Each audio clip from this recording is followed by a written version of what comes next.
Willie D. Live. Let's get into Donald Trump, your president. Yeah, fam. Donald Trump is being accused of war crimes. Check it out. Lawmakers from both sides of the aisle say they support congressional reviews of U.S. strikes on alleged drug boats that we've been reporting on for months. A report from the Washington Post now claims Defense Secretary Pete Hegseth gave a verbal order to leave no survivors before the first boat strike back in September. When 2 people on board survived, a second strike was allegedly ordered. Democratic Senator Tim Kaine and Republican Congressman Mike Turner were asked about this on Face the Nation. If that reporting is true, it's a clear violation of the DOD's own laws of war, as well as international laws about the way you treat people who are in that circumstance. And so this rises to the level of a war crime if it's true. If that occurred, that would be very serious, and I agree that would be an illegal act. CBS News White House reporter Olivia Rinaldi is following this story for us and joins us now. Good morning, Olivia. This is a jarring report. We heard a claim from a Democratic senator. It could be a war crime. So what are we learning about this alleged second boat strike and the significance? Yeah, good morning, Errol. It's good to be with you. There are now multiple congressional inquiries into this alleged second boat strike and the legality of it. And those inquiries, Errol, might have legs because you heard there Republicans are interested in some type of investigation into the legality of that second strike. But the headline today is President Trump's reaction to this story. He said he was supportive of what Secretary of Defense Pete Hegseth told him, which is that it was legal. Take a listen to what the president said here last night on his way home from Palm Beach. I don't know that happened. And Pete said he did not want them. He didn't even know what people were talking about. So we'll look into it. But no, I wouldn't have wanted that. Not a second strike. Now, the president was also asked a second time about this, and he said Pete did not order the death of those 2 men. But in short, President Trump is saying he can offer no assurances about what happened. But he is standing by his Secretary of Defense in this and saying that there was no second strike, and they are planning on looking into this a little bit more. Errol? And also, Olivia, over the weekend, President Trump said Venezuelan airspace should be considered closed. Can you explain what the president means?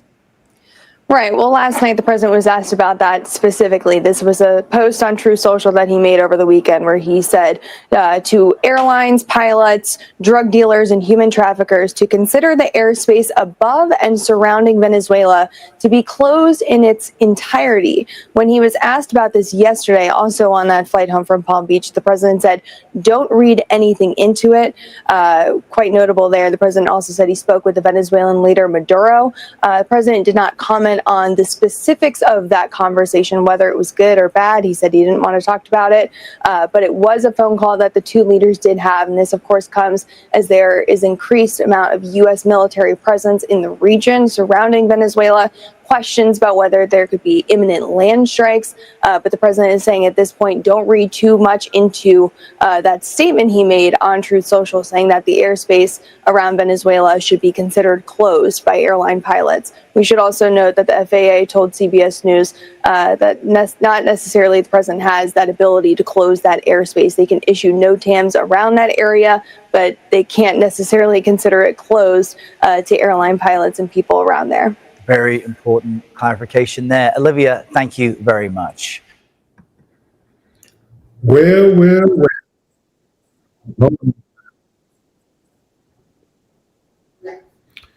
Okay, fam. It looks like to me that a war crime may have been committed. And if that's the case, I want you to understand this. According to international law and U.S. law, war crimes are punishable as follows: fines, imprisonment, or in most severe cases where a victim dies, we got 2 victims here, the penalty can be death. Yeah, fam. These penalties are determined by courts, which can be international or national, and are subject to appeals. The specific penalties vary by jurisdiction and depend on the nature of the crime. Here are the types of punishment. Imprisonment. Penalties can range from a term of years up to life. Fines. Financial penalties can be imposed in addition to or instead of imprisonment. Death penalty. In the United States, the death penalty can be a possible punishment if the victim dies as a result of the war crime.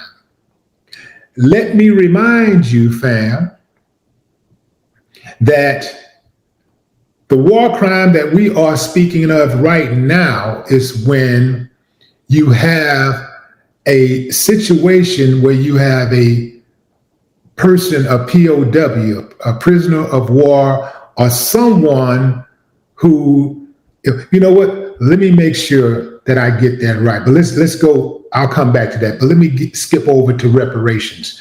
Courts can also order the convicted person to pay reparations to the victims, okay?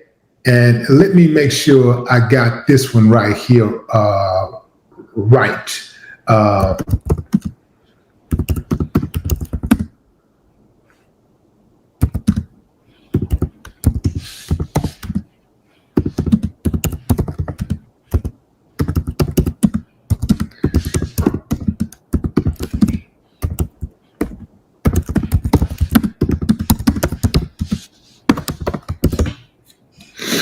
Okay, here we go. A penalty of death for a war crime is legally defined as a sanction that a nation may impose in cases of willful killing or other specific grave breaches of the Geneva Conventions, provided that the victim's death resulted from the offense and the sentence is issued by a regularly constituted court after a fair trial. Key criteria for imposing the death penalty for war crimes. The ability to impose a death sentence is not a universal right for prosecuting bodies under international law, which generally restricts its use to the most serious crimes and encourages its abolition. Specific conditions and definitions apply. Resulting in death, the death penalty is typically applicable only if the victim's death was a result of a war crime committed. Grave breaches, willful murder, torture or inhumane treatment, willfully causing great suffering or serious injury, compelling a prisoner of war or, which I just mentioned, or protected person to serve in hostile forces, taking hostages, willfully depriving a protected person of the right of a fair and regular trial. So in this situation, due process was not afforded. You had two surviving victims of the boat attack. There was two surviving victims.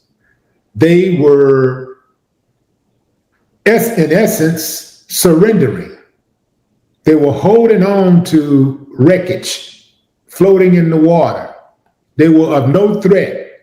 And according to reports, Pete Hegseth ordered another strike that blew their bodies in pieces. And Donald Trump says, well, I had no idea of it. And, Pete said he didn't order that second strike. So why was there a second strike? Who believes? Give me a thumbs up, family, if you believe Pete Hegseth, the Secretary of War, did not order that second strike. He ordered the first one. We know that. He bragged about it. Give me a thumbs up if you believe he did not order the second strike. Thumbs down if you say, man, I was born in the morning, not this morning. Yeah, this looks bad. This looks bad. But here's the deal. Donald Trump was absolutely right when he said he could shoot somebody in the middle of Fifth Avenue and get away with it. He's absolutely right. They're not going to do anything to him because they're afraid of him. The thing that told me that they were afraid of him most is when they hit him up with 34 convictions and he didn't serve 1 day in jail. Another thing is he consistently defied the judge's orders to stay mute during his trial. And he was going on Truth Social every night, clowning the judge and the prosecutor. I've never seen that before in my life, where somebody who was on trial was disrespecting the judge and the prosecutor on a daily basis. Every day he was calling them all kinds of names. And it was like they didn't do nothing. Couldn't have been me.